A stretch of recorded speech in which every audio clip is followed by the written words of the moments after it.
To understand the sun in the first house, we must begin by understanding the first house. The first house is defined as the place where the sun rises over the eastern horizon. So the sunrise is the basic thing that defines everything the first house symbolizes. Let's start with the concept of the sunrise being the beginning of the day. So the first house has to do with things beginning. That's why it's the house of the birth, and that's why it's considered the foundation or the core or the beginning. Since the first house represents the birth, then it also represents the thing that is born, the body, the product, the thing which has become manifest. Since the first house signifies the body is the tangible representation of the self. This is why the first house represents you, the individual, and your particular, unique, specific identity.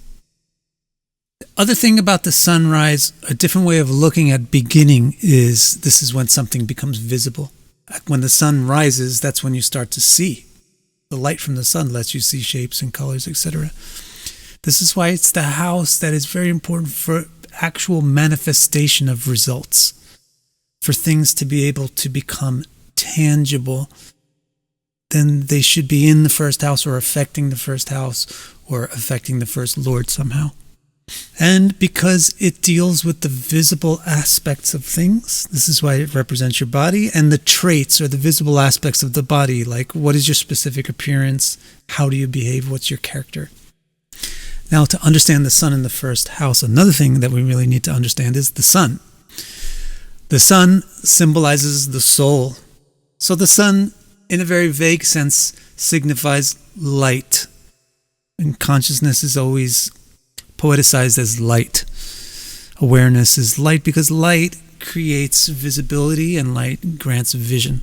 So really what the sun tangibly symbolizes here is vision and visibility. So with vision we mean clarity, focus, and visibility means the amount that you are seen by others. So in turn, this is why the sun represents public things, things which are highly visible. It is an extraversive planet, and therefore a male planet. Male comes out.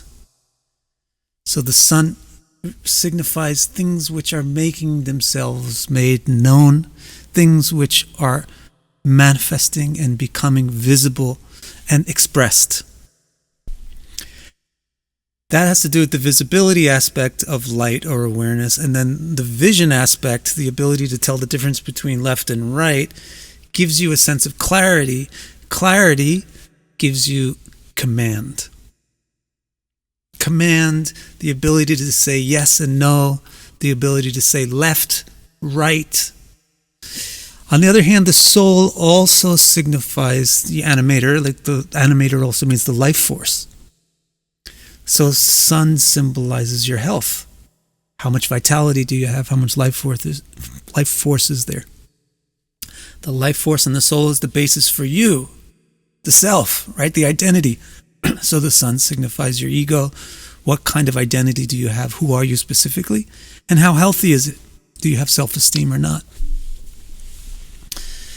And because the self is the core that everything else revolves around and everything else defines the self is the central thing being defined by everything else in our life, the sun signifies the core, the central thing. So it's all about the centrality of something, and therefore the central thing is the stable thing. The other things orbit around it. All in all, you can boil it all down to the sun representing the boss. Sun represents the boss because it's the one who can make decisions, because it has clarity, the one who doesn't mind being seen and heard and stepping forward, the one who's the core that everybody relies on, the one who has a lot of confidence and ego and identity, etc. All right, now that we know what the sun represents and what the first house represents, we can put them side by side and see how they resonate together. What do they have in common, or where do they clash? The first thing I want to bring to your attention, which probably is pretty obvious to you, is that they both represent self. So the sun in the first house symbolizes having a lot of self. And we can express that in this one word of pride. The sun in the first house is a symbol of pride.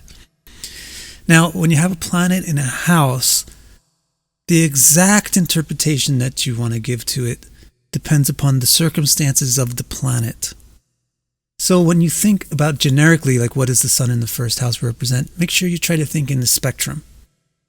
You think of a basic concept like pride, but then try to remember that there's a spectrum of what pride can mean.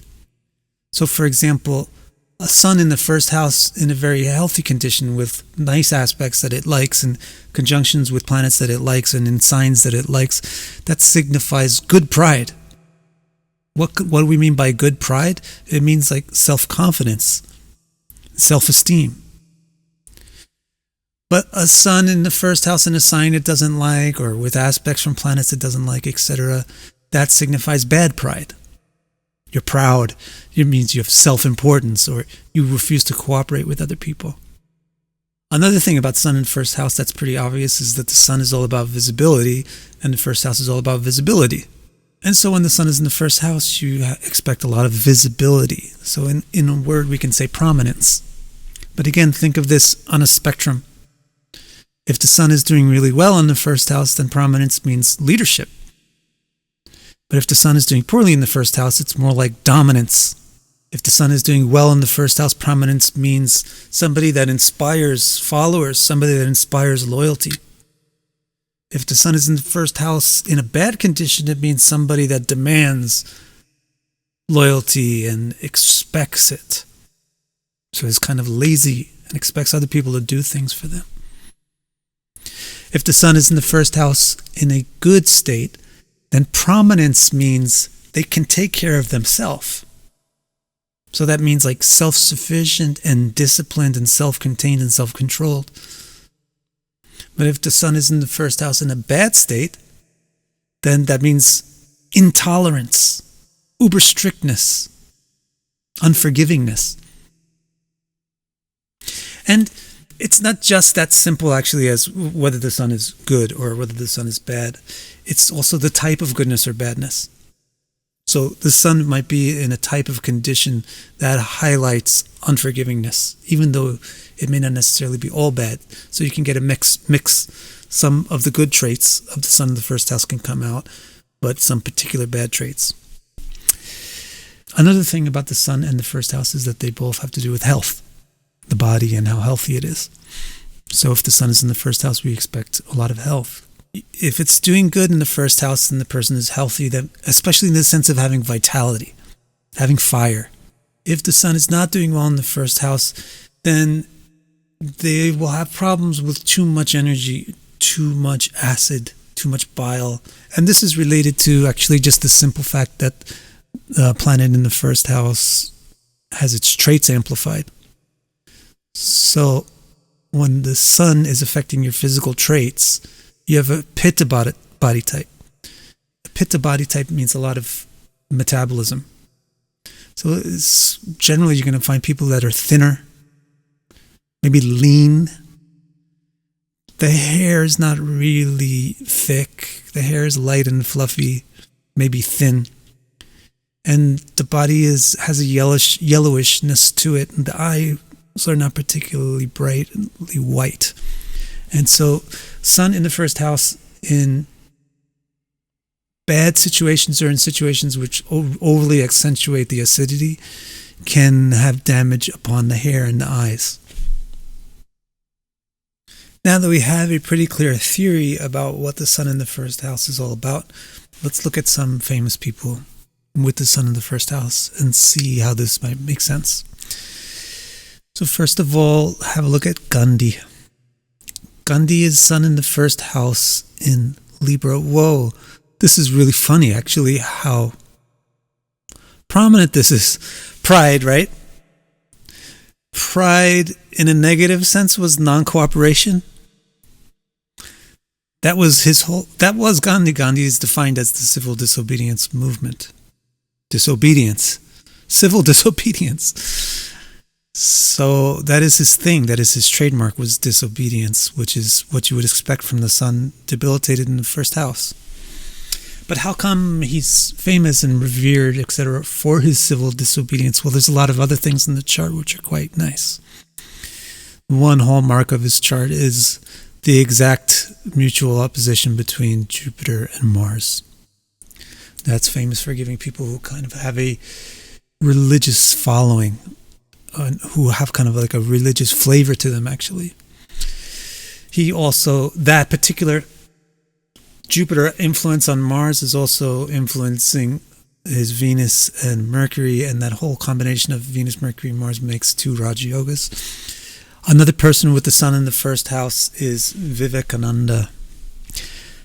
Vivekananda, maybe less famous than Gandhi, but Vivekananda was the first actual Hindu sadhu to represent Hinduism in the West.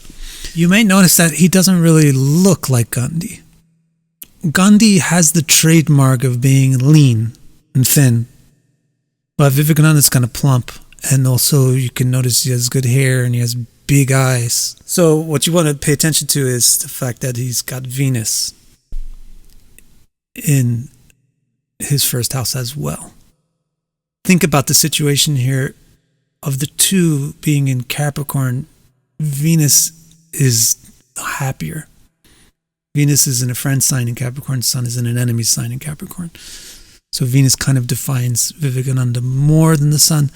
But still, you find a leader, a very prominent person that was not afraid to step forward, step out of bounds.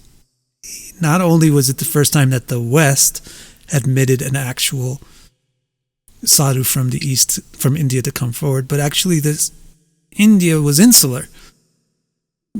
A sadhu was not supposed to go to the West to explain to these people what these things are, because they're not qualified to learn that. But he broke out of that, went out into new boundaries, etc. Another person with the sun in the first house is Caitlyn Jenner. So she's kind of different than Gandhi and Vivekananda. What Gandhi and Vivekananda really have in common that gives them both that similar flavor is they both have the Jupiter-Mars mutual aspect,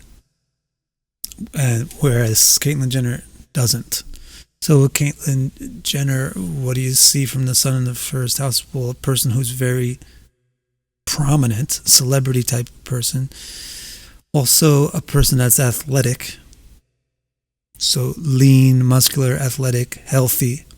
A self-confidence or self-esteem that gives her the ability to put herself out there in a vulnerable position. Yet it's the sun in Scorpio in the first house.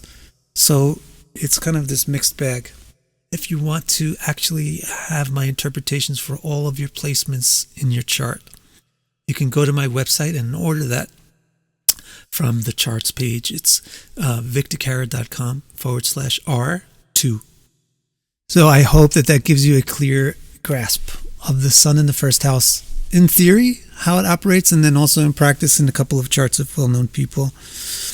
Thanks so much for watching. Don't forget to subscribe to the channel so you catch everything in the series. Watch all the playlists that are on my channel page, and I'll see you next time.